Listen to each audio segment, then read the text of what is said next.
जी कादर पटेल साहब। सर शुक्र है माइक खुल गया मेरा। सर ये अभी थोड़ी देर पहले बात हो रही थी, मैं उससे मुंसलिक बात करूंगा। कराची से मेरा भी ताल्लुक है और बिजली का मसला वाकई बहुत ज़्यादा संगीन हो गया है।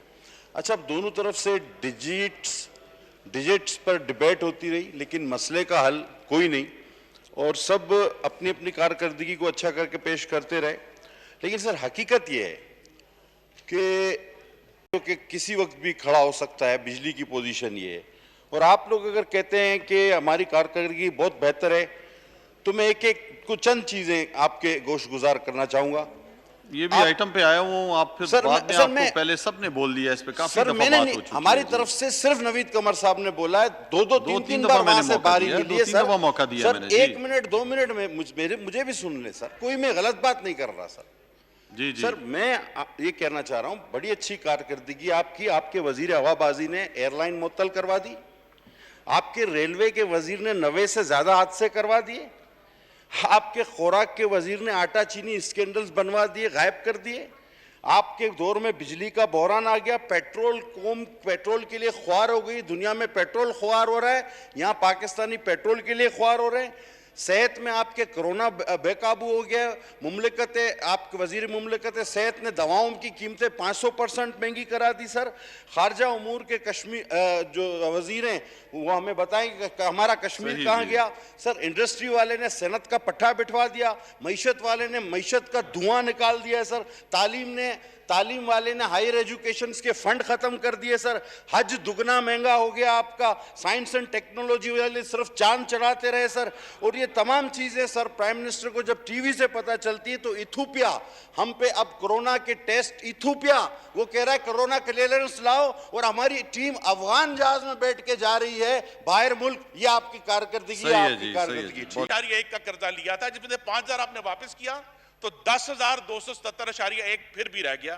इसका मतलब यह है कि इस हुकूमत ने औसतन हर रोज कम से कम 15 अरब रुपए का रोजाना कर्जा लिया है।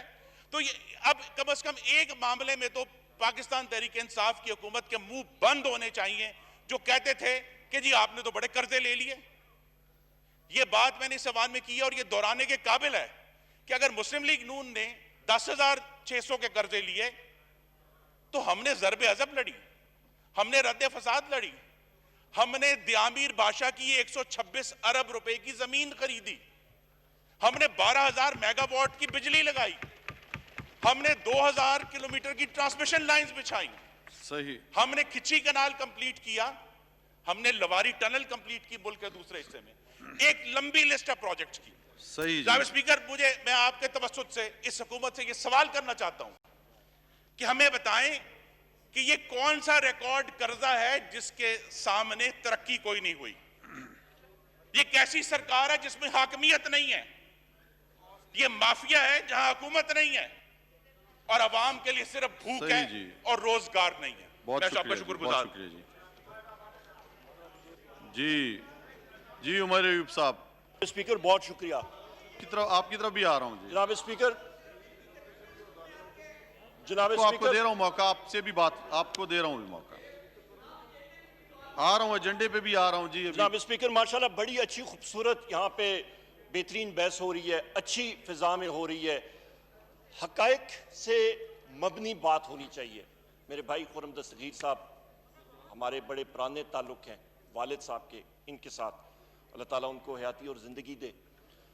सर मैं चंद हकायक आपके सामने गोल पोस्ट सामने रखना चाहता हूं। ये आपके तवज्जुह से मीडिया और पूरे अवाम के सामने होनी चाहिए। 2007 में जिस वक्त हुकूमत खत्म हुई तो पाकिस्तान का कर्जा 1947 से लेके 2007 तक मजमूई कर्जा था 7,000 अरब रुपया।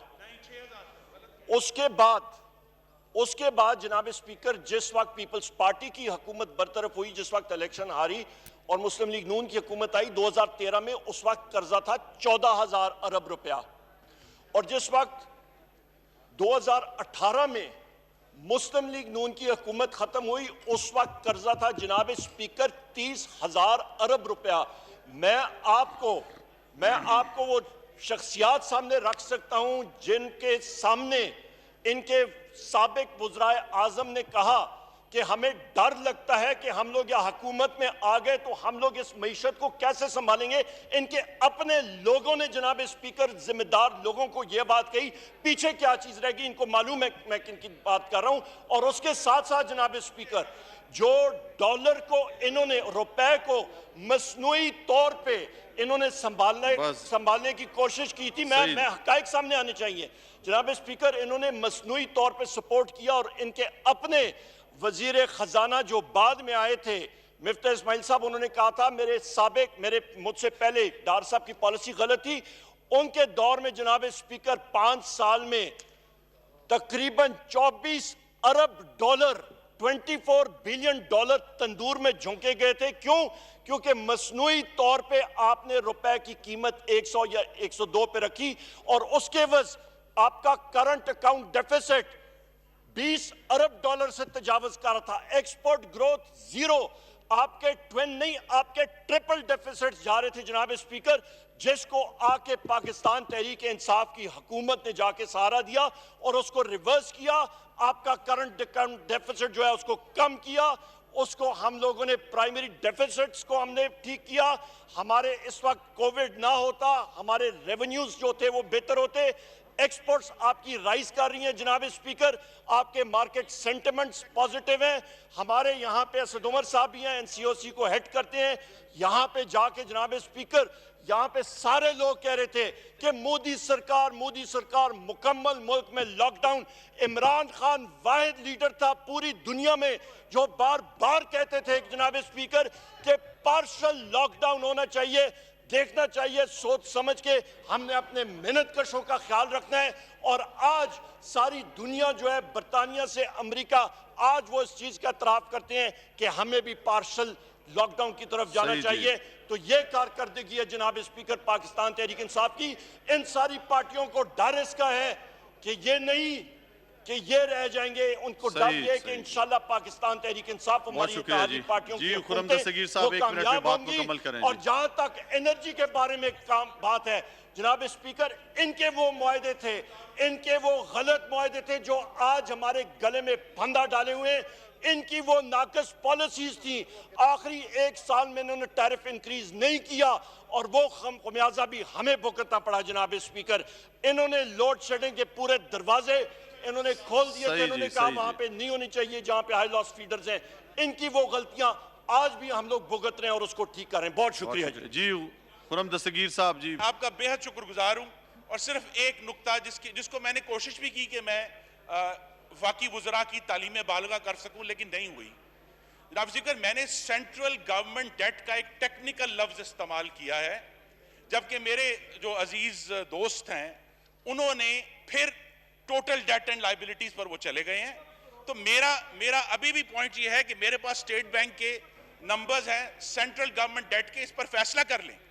और मैं अपने नंबर्स पर कायम हूं कि इस हुकूमत की सिर्फ फेडरल गवर्नमेंट ने 10,277.1 अरब के कर्जे लिए हैं। There is debt without development, there is government but there is no governance. जी 1 मिनट में आप बात करें, फिर मुराद सईद साहब को मैं दूंगा। जी मौलाना चित्राली साहब। शुक्रिया जनाब स्पीकर। जनाब स्पीकर, मैं एक अहम वाक़े की तरफ आपकी तवज्जो दिलाना चाहता हूँ। गुज़श्ता साल की तरह इस साल भी गोलेन गोल में ग्लेशियर फट गया है और ग्लेशियर फटने से वहाँ 8-10 गांव जो हैं बिल्कुल महसूर हैं, रास्ते बिल्कुल बंद हो चुके हैं और वहाँ पानी, पीने का पानी, साफ पानी मुयसर नहीं है। इस वक्त उन लोगों को रेस्क्यू करने की ज़रूरत है जनाब स्पीकर। और वो लोग, बच्चे, बीमार, ख़वातीन, माजूर, सारे वहाँ महसूर हैं। एक तो इनको रेस्क्यू हेलीकॉप्टर के ज़रिए से रेस्क्यू करके उनको महफूज जगह पर पहुँचाना है। दूसरी बात यह है जनाब स्पीकर, उनके अशियाए खुर्दनोश का भी मसला है और वो किल्लत है। और तीसरी बात यह है जनाब स्पीकर, कल से चित्राल में बिजली नहीं है बिल्कुल, और ये नेशनल ग्रिड स्टेशन से जो बिजली आ रही थी वो भी आज सुबह से बंद है। लिहाजा चित्राल इस वक्त तारीकी में डूबा हुआ है, और मैं मुताल्लिका NDMA को भी उनसे भी दरख्वास्त करता हूँ, मुतालबा करता हूँ, और अपने वजीर पावर से भी कि बिजली का इंतजाम भी करें और वहाँ लोगों को बिल्कुल। रेस्क्यू भी करें, उनको मदद फौरी उनकी तौर मदद पे भी करें। तवज्जो देनी शुक्रिया। चाहिए जी। जी मुराद सईद साहब। जी बिस्मिल्लाहिर्रहमानिर्रहीम, शुक्रिया स्पीकर साहब। स्पीकर साहब, जो अभी साबिका वजीर ने पॉइंट्स उठाए थे,